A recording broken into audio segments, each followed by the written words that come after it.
The True Origin of Satan, From Angel of Light to Adversary of God. Deconstructing the title. The title, The True Origin of Satan, From Angel of Light to Adversary of God, makes several promises and poses intriguing questions. To fully address it, this analysis must trace the true origin, delve into the earliest scriptural and theological understandings of Satan's existence, moving beyond popular cultural interpretations. Explain Angel of Light.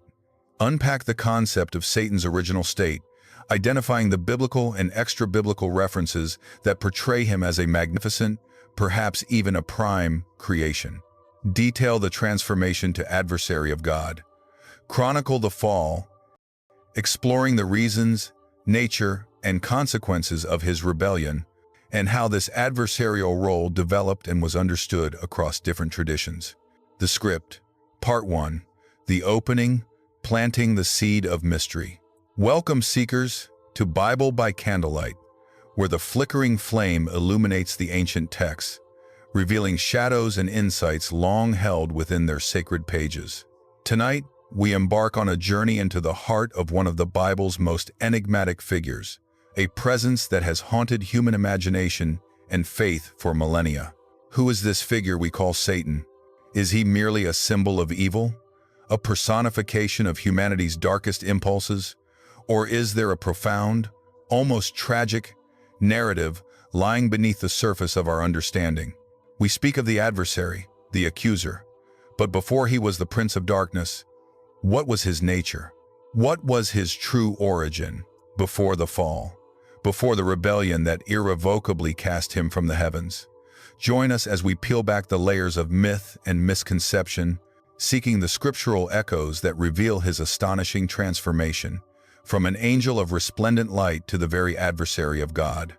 Part 2. The Journey of Deep Discovery. To understand the origin of Satan, we must first understand the historical and cultural landscape in which the concept of a singular, cosmic adversary evolved.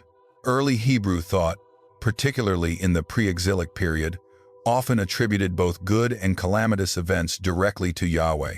The idea of an independent force of evil challenging God's sovereignty was not initially prominent. The Satan Shatan, Ha-Satan, in early Old Testament texts like Job and Zechariah 3, often functions as a divine prosecutor, a member of God's heavenly court whose role is to test or accuse, not necessarily to embody ultimate evil. The development of the figure we now recognize as Satan seems to intensify during and after the Babylonian exile, 6th century BCE. Contact with Persian Zoroastrianism, with its dualistic cosmology of a cosmic struggle between a good deity, Ahura Mazda, and an evil one, Angra Mainyu, may have influenced Jewish thought, prompting a greater articulation of an organized, adversarial force. This period saw a shift from Ha-Satan as a functionary to a proper noun, Satan, representing an independent entity diametrically opposed to God. Where, then, do we find the angel of light in the scriptural narrative? The Bible does not offer a direct, explicit account of Satan's creation as a beautiful angel, followed by a literal fall from heaven in the same way it details human creation. Instead, we piece together this narrative from a mosaic of prophetic metaphors, New Testament allusions, and extra-biblical traditions. One of the most compelling, though metaphorical, Old Testament passages often linked to Satan's pre-fall glory is found in Isaiah 14:12, 1:5. How you are fallen from heaven, O day star, son of dawn! How you are cut down to the ground, you who laid the nations low! You said in your heart, I will ascend to heaven.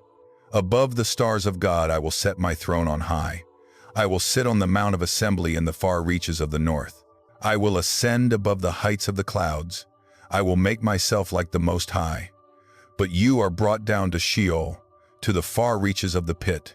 While this passage is primarily addressed to the king of Babylon, its grandiose imagery of a celestial being aspiring to God's throne has been widely interpreted by Christian tradition, beginning with early church fathers, as a veiled reference to Satan's rebellion. The day star, or Lucifer, from the Latin Vulgate translation, speaks of a brilliance, a prime position among celestial beings. Similarly, Ezekiel 28-12:1-7, addressing the king of Tyre, uses remarkably similar language. You were the signet of perfection, full of wisdom, and perfect in beauty. You were in Eden, the garden of God. You were an anointed guardian cherub. You were blameless in your ways from the day you were created, till unrighteousness was found in you. This cherub, clothed in precious stones, occupying a sacred mountain, again paints a picture of immense glory and proximity to the divine, hinting at a celestial being of unparalleled splendor before corruption set in. These passages, when read through the lens of New Testament theology, provide the Old Testament's most vivid, albeit poetic, glimpses into the idea of a once glorious being who fell. The New Testament confirms the existence of a spiritual adversary. Jesus speaks of seeing Satan fall like lightning from heaven, Luke 10:18, an event already accomplished. Revelation 12:7-9 describes a cosmic war. Now war arose in heaven, Michael and his angels fighting against the dragon, and the great dragon was thrown down, that ancient serpent who is called the devil and Satan, the deceiver of the whole world. He was thrown down to the earth, and his angels with him. This firmly establishes the celestial origin and the dramatic fall. The identity of the ancient serpent in Revelation links back to the Genesis account in Genesis 3. Here, the serpent acts as the instigator of humanity's fall, tempting Eve with the promise of godlike knowledge. While Genesis itself does not explicitly identify the serpent as Satan, later Jewish and Christian traditions firmly connect the two, viewing the serpent as Satan's early station as an adversary to humanity and, by extension, to God's plan. This subtle, cunning deception marks his shift from a glorious creation to a malicious foe. The theological significance of Satan's origin and fall is profound, touching upon core doctrines of God's sovereignty, the nature of evil, and human free will. If Satan was indeed a created being, even one of immense glory, his rebellion underscores that evil is not co-eternal with God, nor is it an inherent part of God's creation. Instead, evil is a corruption, a deviation from God's perfect design. The motive for Satan's fall, as inferred from Isaiah and Ezekiel, is pride, the desire to make myself like the Most High. This act of self-exaltation, a creature attempting to usurp the Creator's authority, is the quintessential sin. It highlights the profound power of free will, even in celestial beings. God, in his wisdom, granted free will to angels, just as he did humanity. Satan's exercise of that will, leading to rebellion, reveals the tragic potential for created beings to choose against their very source of being. This narrative also introduces the concept of a spiritual war, a cosmic battle between good and evil. Satan, no longer a mere prosecutor, becomes the primary antagonist, leading forces of darkness against God and his kingdom. This understanding shapes the biblical worldview, explaining the presence of evil, suffering, and temptation in the world, not merely as human failing, but as part of a larger, unseen conflict. Humanity becomes a crucial battlefield in this spiritual struggle, with Satan constantly seeking to undermine God's redemptive plan. The narrative of Satan's origin and fall is not without its controversies and varying interpretations among theologians and scholars. One significant debate revolves around the literalness of these accounts. Some scholars argue that passages like Isaiah 14 and Ezekiel 28 are primarily directed at earthly kings, and their application to a celestial being like Satan is an allegorical or metaphorical interpretation developed later in theological tradition, rather than a direct biblical statement of his fall.